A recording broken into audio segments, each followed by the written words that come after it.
The cafe was already half full when the moment happened, sunlight spilling through the wide glass windows and turning floating dust into something almost holy, when a simple question changed two broken lives forever and reminded everyone watching that kindness often arrives quietly, on uneven steps, and without warning. It was an ordinary afternoon, the kind where nothing is supposed to happen, yet that was exactly when fate chose to speak. Before the story unfolds any further, if you believe in kindness, second chances, and quiet miracles that happen in everyday places, please take a moment to like this video, comment your thoughts, share it with someone who needs hope, and subscribe to the channel, Grandma's Book. Your support keeps stories like this alive. Armin Halim had not planned to sit in that cafe for long. It was meant to be a short break between school pickup and his evening shift, a brief pause to drink cheap coffee and stare out at the street while his thoughts ran in circles. At 36, Armin carried exhaustion in his shoulders and silence in his eyes, the kind that came from raising a child alone after loss had carved a permanent hollow in his life. His wife had been gone for 3 years, taken by an illness that moved faster than promises, leaving behind a quiet house and a 7-year-old son who asked too many questions Armin never knew how to answer. That afternoon, his son was at a neighbor's place, and Armin sat alone at a small wooden table, hands wrapped around a chipped mug, pretending the warmth could reach deeper than his palms. The cafe itself was bright and alive, filled with the soft clatter of cups, muted laughter, and the smell of fresh bread. It was daytime, and the sun made everything look kinder than it felt. Armin chose that place because no one expected conversation there. People came and went, eyes on phones, minds elsewhere. He liked being invisible. What he did not expect was to notice a young woman standing awkwardly near the entrance, her movements careful, her balance precise in a way that spoke of long practice. She was around 22, with calm brown eyes and a face that carried both youth and something far older. One leg ended above the knee, replaced by a simple prosthetic that caught the light when she moved. The cafe was crowded, and most tables were full.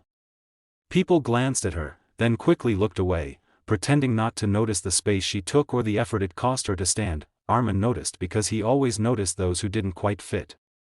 Grief had trained his eyes to search for pain in others, even when it was hidden behind polite smiles. The young woman scanned the room, hesitated, and then slowly approached his table. Her expression held a mix of courage and hesitation, the kind that came from asking for something simple that life had made complicated. She gestured politely, clearly asking if she could share the table. Armin froze for a moment, surprised not by her request but by how much it mattered. His first instinct was to retreat into himself, to avoid connection, to keep his carefully built walls intact. But then he saw something else in her eyes, something familiar. It was the same look his son wore when he asked questions at night, hoping for reassurance. Without thinking, Armin nodded and shifted his chair, making space. She sat down carefully, relief softening her features. Her name was Liana Noor, and though no words were exchanged directly, her presence filled the space with a quiet strength. She placed a notebook on the table, its pages worn, and rested her hands on it as if grounding herself. Armin returned to his coffee, but something had changed. The silence was no longer empty. It was shared. Outside, the street buzzed with life, cars passing, children laughing somewhere nearby. Inside, two strangers sat together, each carrying a story shaped by loss and resilience. As minutes passed, Armin found himself noticing small details.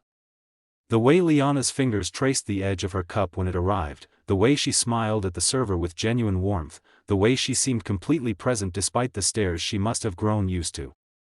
Armin thought of his own struggles, of balancing work, fatherhood, and loneliness, of feeling like life had taken something essential and never explained why. He wondered what Liana had lost, what she had learned to live without, and what had given her the courage to walk into a crowded cafe alone. The afternoon stretched on, sunlight slowly shifting across the floor. Armin felt something unfamiliar stirring inside him, a loosening of the tight knot he carried every day. He imagined his son sitting there, watching this scene, learning without words that kindness did not have to be loud to be powerful. Liana, sensing perhaps the weight of Armin's thoughts, offered a gentle smile, the kind that acknowledged shared humanity without demanding anything in return.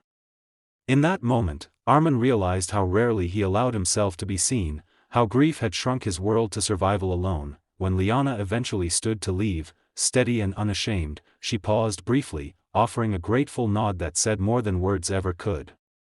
Armin watched her go, feeling a warmth that had nothing to do with coffee. He understood then that healing did not always arrive as grand gestures or dramatic moments. Sometimes it came as a shared table, a simple yes, a choice to make space. That evening, when Armin picked up his son and listened to him chatter about his day, something had shifted. He found himself more patient, more present, more open to the possibility that life still held unexpected kindness. The café, the sunlight, the quiet strength of a young woman who refused to be defined by what she had lost, all stayed with him. He began returning to that place more often, not always hoping to see Liana again, but hoping to keep that part of himself alive, the part that believed connection was still possible. If this story touched your heart even a little, please take a moment now to like, comment, share, and subscribe to Grandma's Book. Your engagement helps spread stories that remind us we are not alone.